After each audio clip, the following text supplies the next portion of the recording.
Hi everybody, it's Auntie Lisa on June 7th, and I'm about to make the same kind of recipe that I taught yesterday, which is going to be 80% coconut, 20% an alternative liquid oil, which is today is going to be pumpkin seed oil. And I have different liquids I'm using, not just plain distilled water. These are the liquids that I cooked with frankincense, tears, myrrh resins, sandalwood chips, just wood, and also with rose hips, crushed organic whole rose hips. Okay, it won't be the same if you make them with just the rose petals.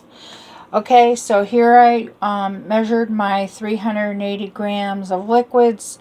I'm going to measure my lye. I'm going to mix them together in the kitchen.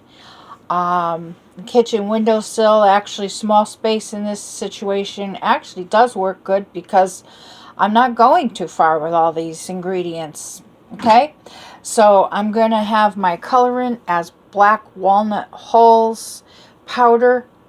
I should say walnut hull powder, Hull, hull. And then it's going to give me a deep dark brown rich color. Okay, if I was to leave that out, this soap might turn blonde from the frankincense. I could actually let it go like that. But my sister-in-law is used to brown, so she's looking forward to her brown soap. Okay, and